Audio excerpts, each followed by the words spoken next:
Good morning, everyone. Welcome to the On Time, On Target Morning Brief, where we invest with fighter pilot precision on a daily basis. Coming to you live this morning from Port Aransas, Texas. As you can see it behind me there. A couple things are an issue today. Lighting, of course, trying to figure that out. I think this is the best we can do. And also internet. So hopefully this hangs in there. It's pretty good from the unit I'm in, but I was trying to get out on the beach earlier and that was not happening. And cell reception was an issue down here as well. But today we're going to talk about hopium. If you haven't heard this term, this is a term that was kind of born out of investing, many years ago, but it's kind of been brought back. So it's obviously a play off of opium with the drug. But hopium is now taking the idea of hope and opium and kind of putting it together. And how that applies to investing is the fact that it's like a radical belief that the market is going to go higher. So when folks are buying, largely it's coming back in reference to the Wall Street bet folks, the Reddit folks that are, bringing up stocks like GameStop and AMC, that the fundamentals don't really support the fact that their share value is going to just go higher. But they're also hoping that basically, prisoner's dilemma, that if everybody holds, I hold for you, you hold for me. Hodl for dear life, hold on for dear life, hodling, we're all apes, we're in this together. A lot of that stuff is really based on hope and not any mathematic fundamentals of a company out there. So that can be a little bit dangerous, right? I think in order to be a good investor, you have to be an optimist, because otherwise you'll just sell, at the first sign of weakness, you're going to sell anything, right? So you have to have a long-term perspective, and you have to be really an optimist at heart that things are going to work out and that things are going to get better over time. Kind of, believing in your country, believing in capitalism, believing in the companies that you invest in, and then believing in yourself that you're able to make the right decisions. If you don't over time, if you don't believe those things, then you are going to end up selling your investments and going back to cash more often than you really should. I mean, there's times to bail out for sure, but there's not times to really just give up on your thesis, if you will. So that's what we're going to talk about today is hopium. Question of the day is, we'll look that up. I have a definition for you here in the later slides.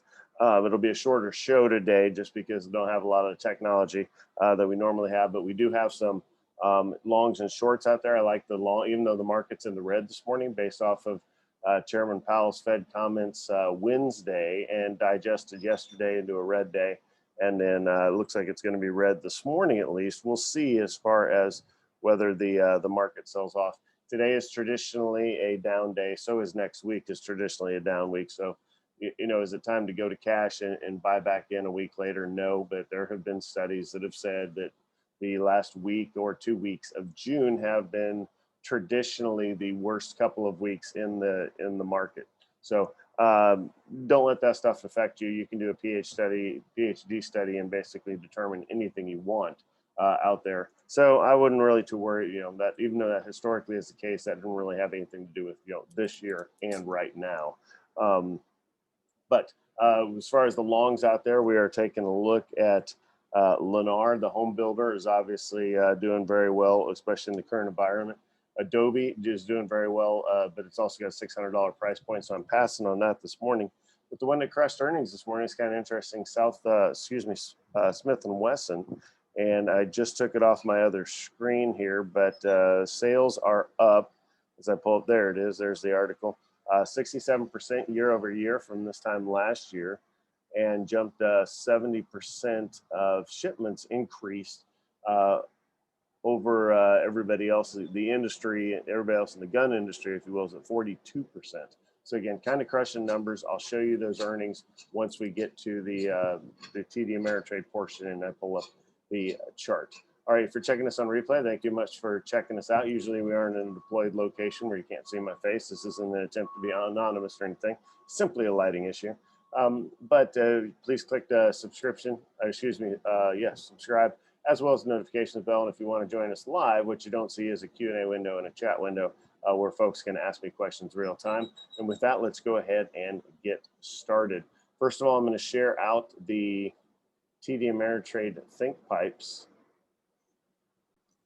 platform. Let me get this fit to the window here so you can see everything that I am seeing. Okay, that should work. I'm going to get rid of myself off the screen for right now so we can talk about this. So here's how we have set up for the day trading portion once we get to the open. You can see the futures on the left are, down, but then they were trending positive for a while. Looks like they've kind of stabilized. We'll get to the numbers as far as the open here in a second.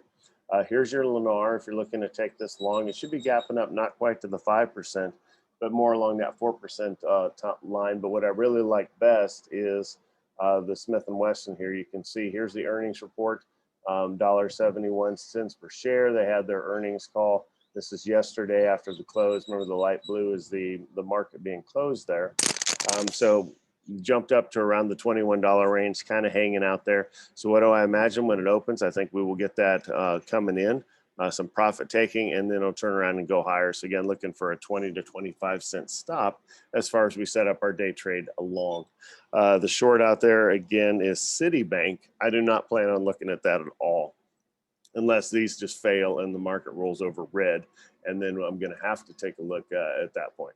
All right, as far as the excuse me, as far as the overall market and where we are, even though we've had a down day yesterday, remember it gapped down, so we have a green candlestick as it finished up before in relation to where it started, but really we're in that range of the 400 to 425. So even if today is an ugly day, and it could be, a lot of people do believe this June swoon mentality. So even if today is an ugly day, I could see, we're not going to go all the way down. I don't think we break below 400 here. I would be very surprised if that happens in this sell-off. But if you're looking to put some more money to work, we may get that sell-off in here where the market goes a little bit lower.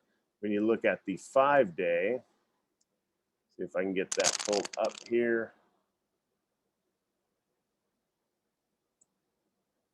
I'm going to move some things around.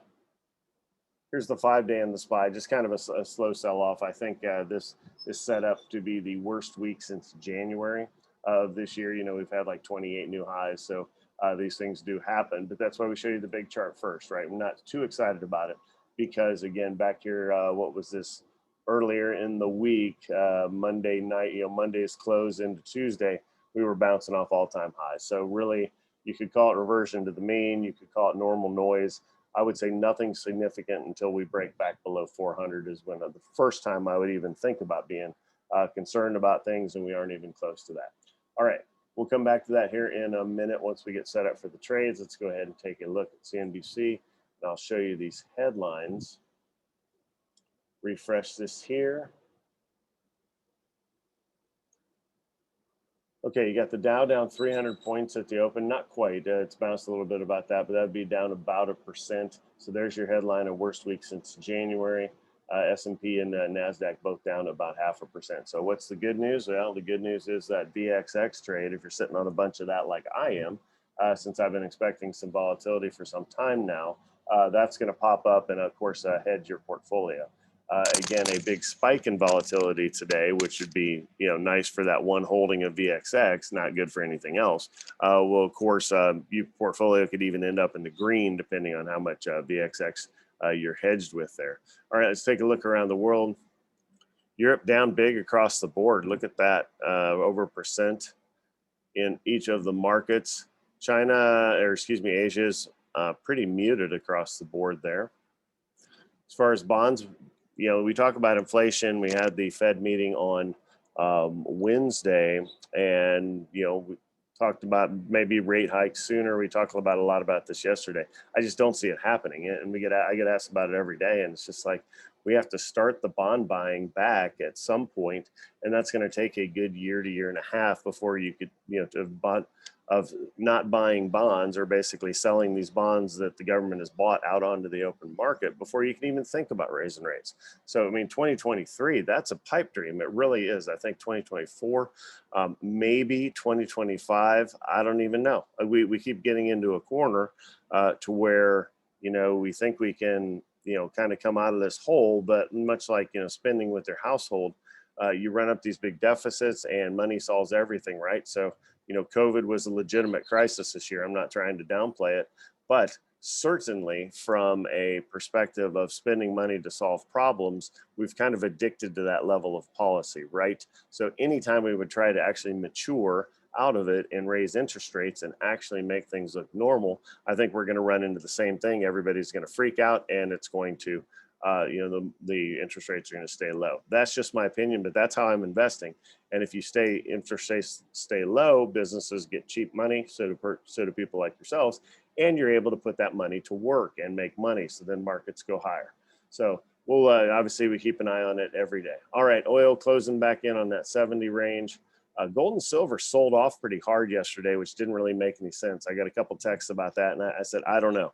I don't know why gold and silver are selling off so hard, but at least silver's recovering a little bit today. I'm a buyer here of gold. That's your inflation hedge, so expect to see that in your portfolios if you haven't seen it already. Crypto, not even really following that much anymore. We'll come back to that when it becomes more of a storyline. All right, you heard Kramer this morning coming in talking about the meme stocks and the apes and the Hopium crowd, if you will. Well, the Hopium doesn't just apply to the meme crowd, right? It applies to folks like if you take a look at, Tesla and the chart when Tesla ran up from 400 to 900. I mean, really, that's pure Hopium right there, right? There was no way when you go down here and you take a look at the fundamentals. Current P of 621, forward P of 99. I mean, that's just kind of insane as far as, thinking that has any value whatsoever. In order for this to get down to a normal PE, I mean, you can see the earnings per share next year going up to 6.23 over, barely $1. And of course, that would be amazing if that happens, but there's a lot of ifs between now and then. And you're talking about major market share. So I think that's why Tesla sold off is some of this Hopium. It's just like, where do we think this thing is going? Do we really think the stock's just going to power higher on absolutely nothing? No, it's come in and people are now digesting the numbers and going, what realistically kind of upside does Tesla have as it becomes one of many EV players and not just the sexy one, if you will. All right, let's go up and set up for the morning open. Here's what we have for need to get my screen set up here. All right, be back in just a second.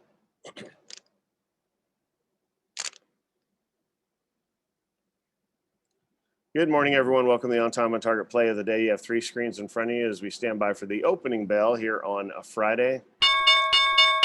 There's the opening bell. These are longs. These are both long. So you've got the 1-minute chart on the S&P 500 here on the left. We'll zoom that in.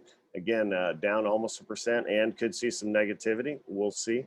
We have Lennar. That's the home builder and all the positive stories that have come out of home building lately.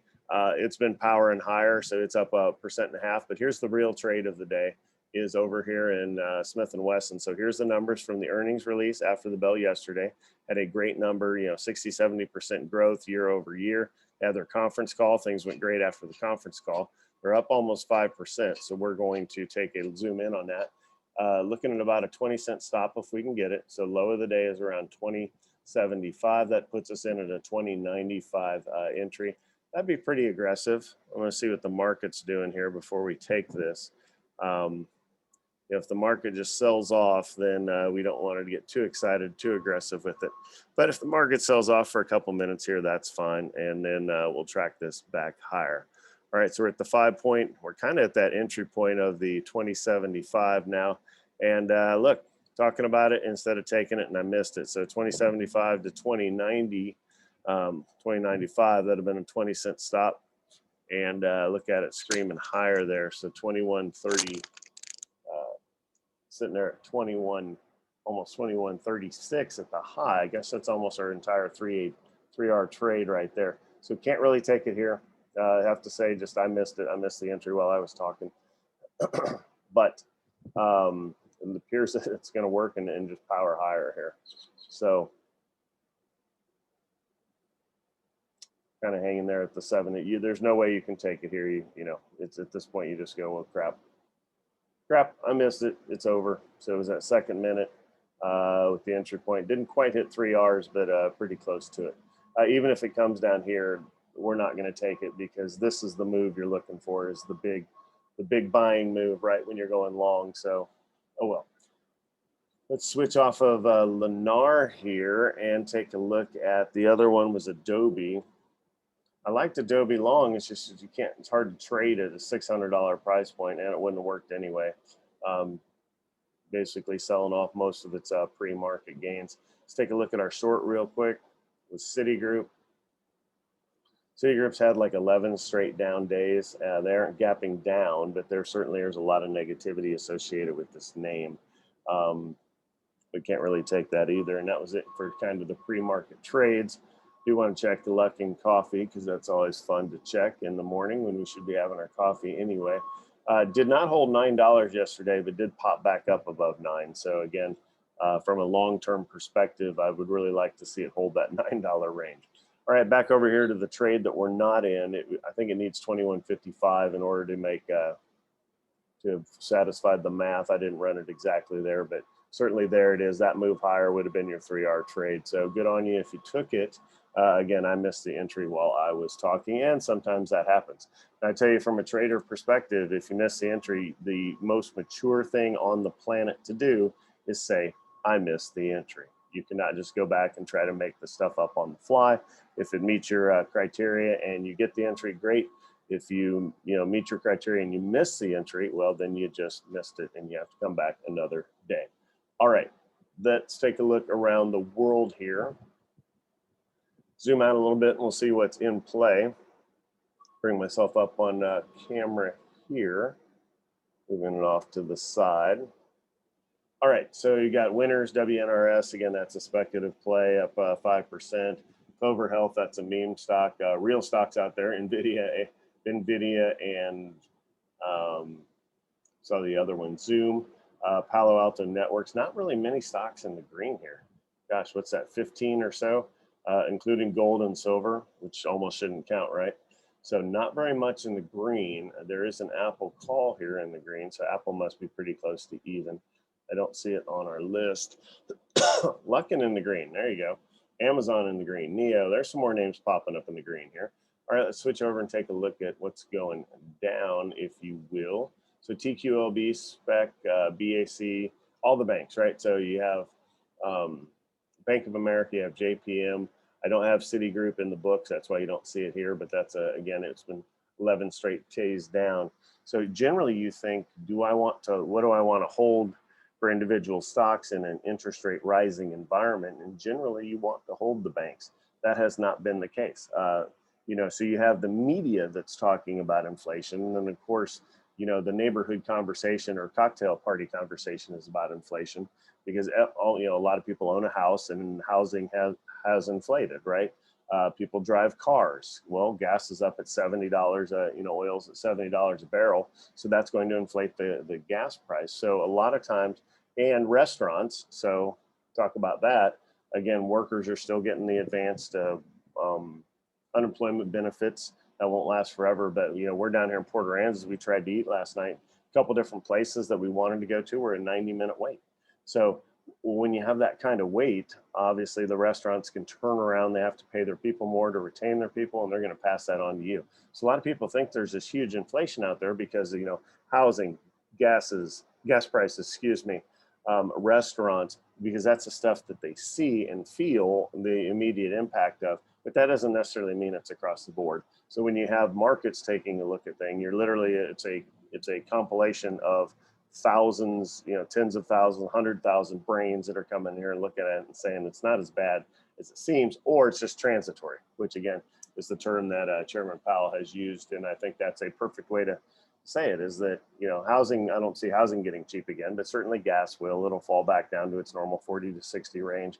And I think once all the restaurants are open, because we were calling restaurants that were just still closed last night because they can't get the workers. That's speculation. That's why they're closed. But, once we get all the restaurants back open, I think things settle back into normal. And actually that interview I watched with Kathy Wood from 2 nights ago now, it was Wednesday night where I watched that interview. She was actually worried about deflation. In other words, there's this panic buying. Everything's going up right now. You have this inflation, but just like lumber has crashed back down, right? So you could see all, restaurants inflate the wages, right? And then all the other restaurants open. Now their traffic flow isn't what it was, and they can't turn around and go give their they can't really reduce the wages of their employees that they just increased, right? So it puts them in kind of a tough spot there. All right, back to what's selling off. We talked about the banks. There's BlackRock, another big financial out there.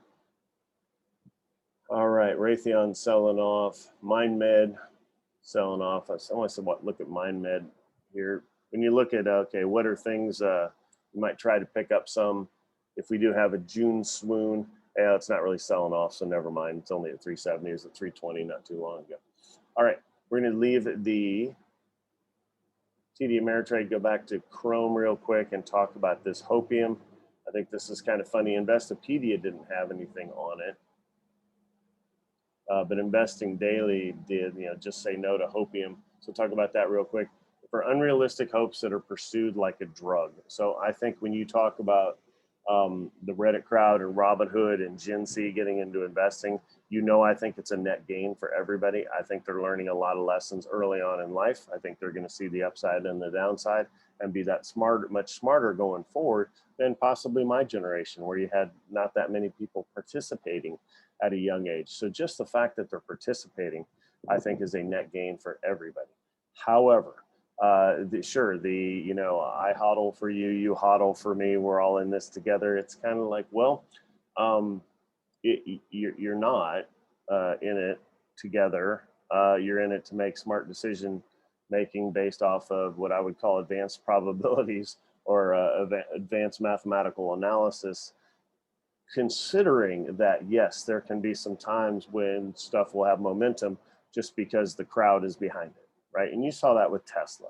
Tesla runs up because it becomes a cult there for a while. You see it with DoorDash, Airbnb, you see it with different IPOs. Coinbase was the opposite, right? The company got greedy and everybody went, screw those guys.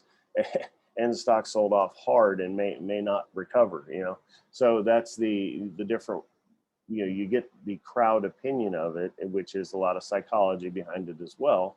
But yeah, you can't buy everything thinking that everything is going to the moon. You heard Kramer talking about, the Gen Z and to the moon every time they see them. Well, that's not exactly how it works. I mean, markets do go up over time, yes, based off of, weak companies die off, good companies get better, they get more efficient. You get technology and innovation, which helps, reduce prices and get more, more volume out there. So, that's kind of the idea behind Hopium, is that you need to have a math basis of it. So Hopium-induced delusions, economy will rapidly bounce back. Now, I think that's not a delusion. I think the American economy is tremendously strong, even with faced with adversity like COVID out there, right? And that's why we came back so strong. Had no problem with that. Coronavirus will fade. I think, yeah, well, we don't know a lot of the science behind it. Consumers will resume their pre-pandemic behaviors, and I would say that's the case in spades. We ended up paying more to come down on a kind of a quick vacation for the weekend than we would normally just because so many people are out and about. And then we'll see about the workers. A lot of them aren't coming back, not yet because of the increased unemployment benefits, but I think everybody will come back and really we'll get back to normal. But that doesn't mean everything that we buy as far as the stock is going to scream higher. We still need to be smart allocators of capital. So, all right, that's what I've got for you today. So we'll see how go back over here and see how the market's doing overall. So down 400 there. So, yep, selling off kind of hard across the board. Well, it's mostly the Dow down 1%. The NASDAQ isn't really selling off that hard. So again, the value names, which is mostly the Dow, has been outperforming the tech names. And I've talked to several of you about this. And now, yeah, the tech names are going to have their day back in the sun, right? Because that's where the real growth is, the real high margin, that sort of thing. All right, with that, I'm going to let you go, and we'll see you guys back on Monday.